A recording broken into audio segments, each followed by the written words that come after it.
ఎవడన్నా మీ ఇప్పుడంటే నేను ఎమ్మెల్యే కాదు కాబట్టి మీకు ఫోన్లు చేసి బెదిరిస్తా ఉన్నారు. నేను ఎమ్మెల్యే అయిన తర్వాత ఎవడన్నా మీకు ఫోన్ చేసి బెదిరిస్తే వాళ్ళు తీసుకొచ్చి ఈ గుంజ కట్టేస్తా నేను. అర్థమైందమ్మా? ఇప్పుడు నాకు అధికారం ఇవ్వాలి కదా, మీరు అధికారం ఇస్తే గుంజ కట్టేస్తా, అధికారం ఇవ్వకపోతే నేనేం చేస్తాను కదా, నేను మామూలు మనిషే కదా, నాకు అధికారం ఇవ్వండి. అధికారం ఇచ్చేది ఎవరు? మీరే. ఓటేస్తే నాకు అధికారం వస్తుంది. ఎవరైతే దొంగ కేసులు పెడతా ఉన్నారో అందరి తరమేస్తాను. దొంగ కేసులు అనేవి ఆదోళనలో ఉండడానికే వీల్లేదు. పోలీసులు నిజాయితీగా ఎవరికైనా కష్టమో నష్టమో వస్తే పోలీసులు రావాలి తప్ప దొంగ కేసులు పెట్టడానికి పోలీసు వస్తారని ఒప్పుకుంటామా? అబ్బే అవన్నీ అసలు నేను ఎమ్మెల్యేగా అసలు ఒప్పుకోను కాబట్టి ఒప్పుకోను. ఆదోని ప్రశాంతంగా ఉండాలి.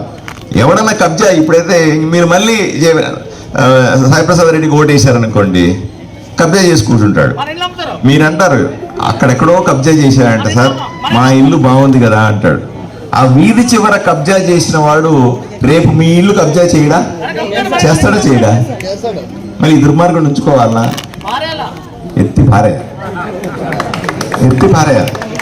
ఏం అనుమానం లేదు. కాబట్టి మీరందరూ, నేను ఎమ్మెల్యే 20 రోజుల తర్వాత ఎవడన్నా కబ్జా అనే మాట వస్తే ఊరు దాటిస్తావాడిని.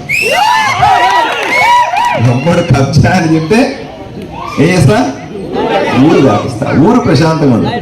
ఎవరి ఆస్తులు ఎవరి అన్ని ప్రశాంతంగా ఉండాలి. ఎక్కడ ఇబ్బంది ఉండకూడదు. అందరూ హాయిగా వాళ్ళ పనులు చేసుకొని అన్ని ఏర్పాట్లు చేసుకొని సుఖశాంతులతో అన్ని కులాల వాళ్ళు అన్ని మతాల వాళ్ళు ప్రశాంతంగా ఉండడానికే, అలా ఉండే ఏర్పాట్లు చేయడానికి నేను ఇక్కడ మీకు ఎమ్మెల్యే కాబోతా ఉన్నాను. మీరందరూ ఒక్కసారి చెయ్యెత్తి నన్ను ఆశీర్వదించండి. అది ఇంకేం లేదు. ఒక్కసారి 2 చేతులు ఎత్తి నన్ను ఆశీర్వదించండి.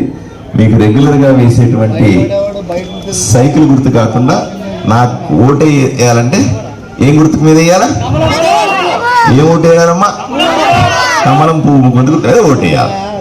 అర్థమైందమ్మా? మీకు ఈసారి ఎన్నికల్లో 2 ఓట్లు ఉంటాయి, 2 మిషన్లు ఉంటాయి, 2 ఓట్లు ఉంటాయి. ఒక మిషన్లో కమలం గుర్తుంటుంది, ఇంకో మిషన్లో సైకిల్ గుర్తుంటుంది. అది ఎంపీ. ఎమ్మెల్యే ఎంపీ 2 ఓట్లు కదా. ఎమ్మెల్యేకి ఏం గుర్తు? కమలం గుర్తు. ఎంపీకి సైకిల్ గుర్తు. ఏమా? ఎక్కడ కమలం గుర్తు కనపడితే అక్కడ గుద్దేయండి, ఎక్కడ సైకిల్ గుర్తు కనపడితే అక్కడ గుద్దేయండి.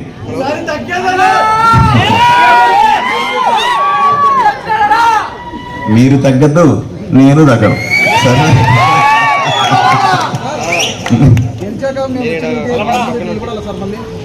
ఆయన అడుగుతున్నాడు, ఏమయ్యా నువ్వు ఎమ్మెల్యే అయితే కూడా మేము ముందు రెడ్డే అని మాట్లాడాలా అని అడుగుతున్నాడు పెద్ద ఆయన. సమస్య లేదు, మీరెవ్వరు మా ఇంటికి వచ్చినా నేరుగా ఇంట్లోకి రావాలి, సోఫాలో కూర్చోవాలి, కాళ్ళ మీద కాలేసుకుని కూర్చోవాలి, మీ పనులు ఏదైనా ఉంటే సత్కారం పోవాలి. నేను రెడ్డి కాదు, నేను ఆ బడుగు బలహీన వర్గాలకు చెందిన వ్యక్తిని, ఒక వాల్మీకి బిడ్డని. కాబట్టి రెడ్డి అని నన్ను పిలవాల్సిన అవసరమే లేదు. మీరు నా మీద చేయి కట్టుకోవాల్సిన అవసరం లేదు.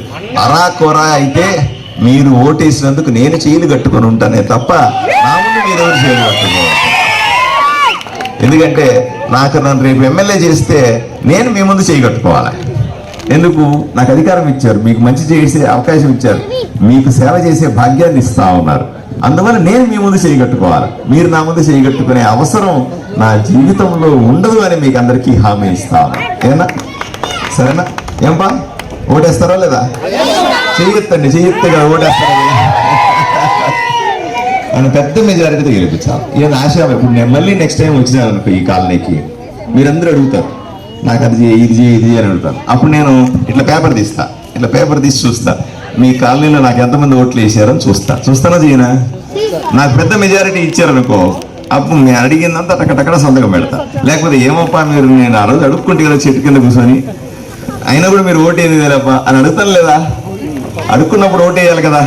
ఎంత నువ్వు చెప్పమ్మా, అడుక్కున్నప్పుడు ఓటు వేయాలా లేదమ్మా కదా?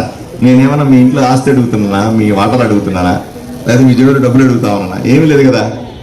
ఆయన చెప్తున్నాడు అక్కడ ఎమ్మెల్యే, ఈసారి చూడు అసలు నాకు అసలు జనాలు ఓటేయరని తెలుసు, ఓటుకు 5,000 రూపాయలు ఇచ్చి కొనుక్కుంటానన్నాడట. ఎవరి పిచ్చోడా? ప్రజల గుండెల్లో ఉండాలి తప్ప ప్రజలు అమ్ముడు పోర్రా అని చెప్పాలా ఎమ్మెల్యేకి? అంటే డబ్బులతో మనుషులను చూసేవాడికి ఎప్పుడు డబ్బు అని ఉంటది. నేను అట్లా కూడా చెప్తాను చూడు, ఈసారి వస్తాడు ఈ కాలనీకి 5,000 ఇస్తానంటాడు. మీరు కుదరదు 10,000 అనండి. ఓటుకు 10,000 రూపాయలు తీసుకోండి. ఎంత తీసుకుంటారు? 10,000 రూపాయలు ఓటుకి తీసుకోండి. తీసుకొని ఎక్కడ గుద్దేస్తారు?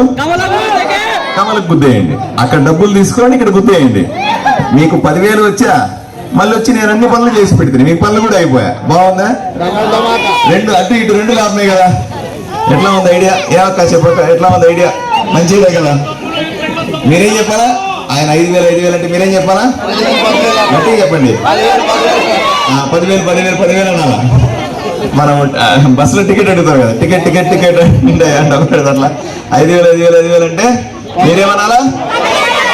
10,000 అనాలా?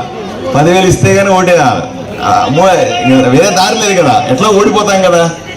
ఇవన్నీ పోనీ చెప్పి ఆయన ఇచ్చే 5,000 10,000